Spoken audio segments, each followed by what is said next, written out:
You're listening to Where You Live with Gene and Tony. This is Where You Live with Gene and Tony, and we're broadcasting from the Natural Green Lawn and Landscape Studios. We're brought to you by Extreme Exteriors and American Family Insurance, the Kim Bennett Agency. As an American Family Insurance agent, Kim believes that there's much more to insurance than the policy itself. It's about providing you with dependable protection and services. Kim believes that trust and credibility can't be demanded. It can only be earned by what you say and what you do. Call Kim at 651-482-1598 and tell her Gene and Tony sent you.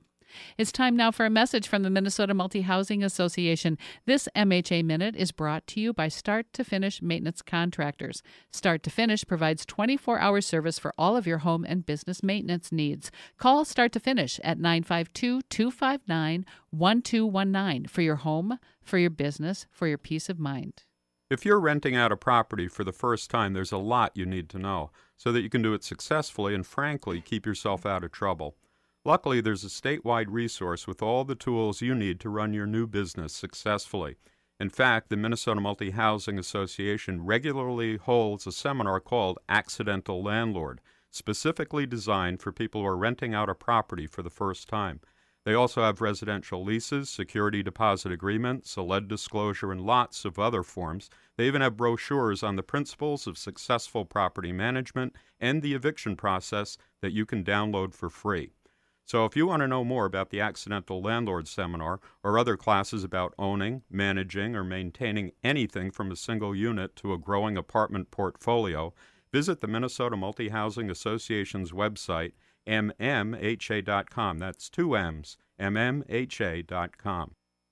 So we've been talking, Gene, about proposed legislation from Karen Clark, House File 300. She's tackling the eviction process in landlord-tenant law, and she wants to make it a law that the landlord must give a 7-day notice to pay up everything owed or vacate when a renter is delinquent before the landlord can file an eviction action in housing court. A question I have is, things have been well-defined in this area for years. That's right. And to my knowledge, it seems to be working well. I don't know what. Yeah, what could have precipitated this? Yes, is what huge wrong is being done that needs to be righted with this giving someone an extra week. I don't get it. Most landlords I know are going to bend over backwards to try and make it work with the renter they have in hand because it costs tons of money to turn over an apartment. And as you said earlier, you usually lose a month's rent. When someone has been delinquent, it takes you time to get them out. Then you have to turn over the place and get a new renter in there. And it costs a lot of money. However, when the landlord has been through collection action with a renter once, they probably don't want to go through it again. And they'd like to get them out right away. She's saying the renter gets as many chances, gets to do this over and over and over again as long as they pay off everything they owe. Yeah, and where is this idea that the landlord can, right now, as far as I know, the landlord could say, you know what, I'm not going to accept the rent because we've gone this far. I don't want to keep going through this with this person. And so I'm not going to judge, I'm not going to accept the rent. And we're just going to part ways. We need to part ways. That's right. And now she's taking that right away from landlords. Because there's a breach of the contract. That's right. That's right. Here's how I'll react if this passes. Here's how I will try and protect myself and protect my clients. Right now, I have a 5-day grace period on my lease. So if your rent is received by the 5th, you're good. You're golden. There's no late fee. You're not late. I will get rid of that. I'll say your rent is due on the 1st. And if I don't receive your rent by midnight on the 1st, on the 2nd, I'm going to send you this notice, 7 days notice, to pay up everything you owe or vacate the apartment. If you have not done that by the 8th of the month, on the 9th, I'm going to file an unlawful detainer to evict you. That's a because great point. I am hoping to get you out before the end of the month so I lose as little as possible. So this means I don't get to work with this tenant. I don't get to work with this customer of mine. I don't get to set up a payment plan because down the road, I'm going to have to go through this whole process over and over again. So in Ms. Clark's idea or notion of hoping to have a kinder, gentler, process, what she is probably going to do is set things up so that landlords end up being more harsh and more by the book, because if they don't, they're just prolonging something. That's right. To financially making it just burdensome to them, That's and right. people will lose their property. And as a again, result. the thing that everyone loses sight of is that the more costs, the more legal fees, the more collection costs a landlord has to pay, the more he has to raise his rents to try and stay afloat and provide housing to the community. And for the people that can't sell because they've been underwater for a number of years and who are struggling, and to be good, productive citizens and to continue to make their payments, and they're doing so with a renter, this is what is putting the last nail in the coffin for them financially. And we're seeing that. You're seeing that now. People in that situation are finally losing their home. That's They're right. saying, we're giving up. We can't keep it up. That's right. I've even had clients, new prospects, call me, landlords, and say, I've been renting out my house for 6 months, and my renters haven't paid their rent for the last 3 months, and I don't know how to get rid of them. I don't know how to make them pay rent. So they'll hire us just to resolve that situation for them. It's already so complicated to evict somebody, and the renters are so well protected by state statute. I just don't think this is necessary. I agree. Let's turn our attention, last 5 minutes here of the program, another story outside of Florida, and where in Minnesota they are trying to prolong the foreclosure process with HOAs.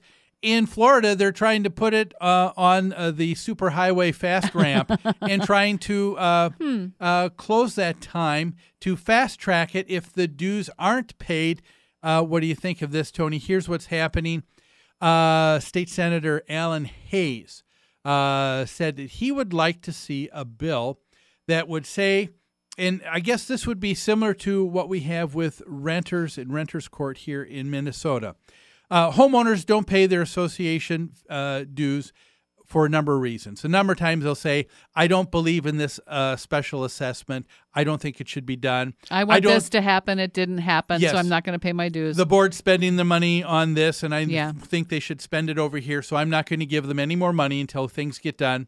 And so they are doing it, they say, not because they don't have the money, but because they disagree with what's happening. And so in Florida, it says that if someone doesn't pay, and that is the reason, if they want to try and prolong things and start a litigation, if they want to dispute the charges and sue their association, the courts in Florida are saying, wait a minute, we want to make sure that you've got the money. You say it's not about the money, it's about the issues, so you've got to put up or shut up. And so they want to pass this bill that says, if you're behind a year and a half with your association dues, you're going to have to put that towards the court, and we will hold on to it until this. You have to pay it into escrow. And I have to clarify, they didn't specify a year or a year and a half. They're just saying delinquent. No, I was just dues. giving that as an example. Yeah.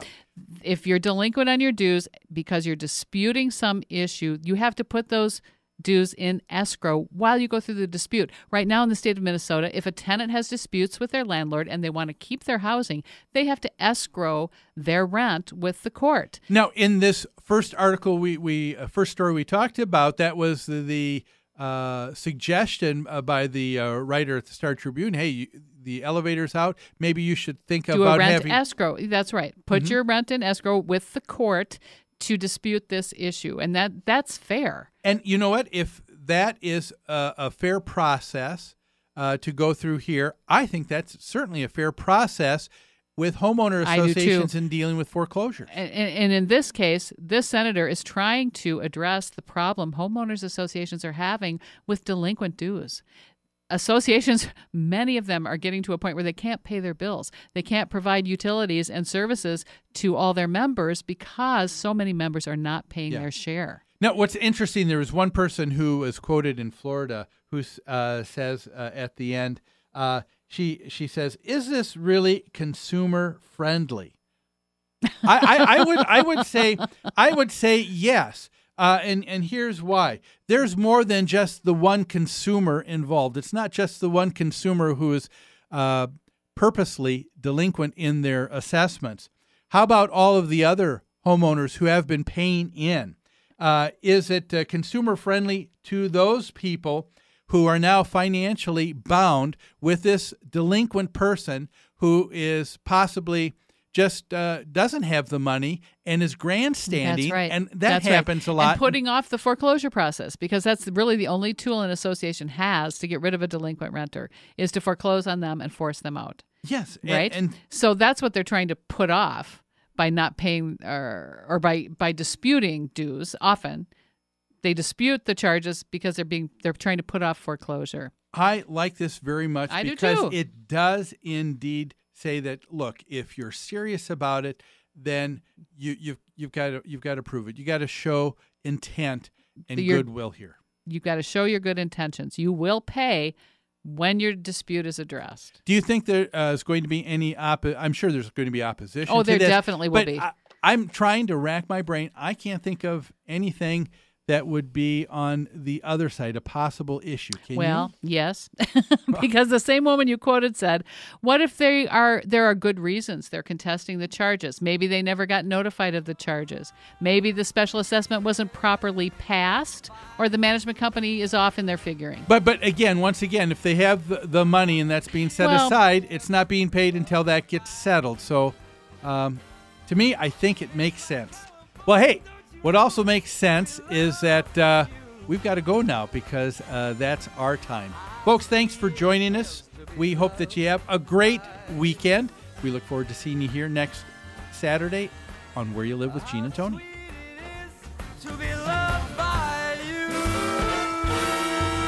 Bye.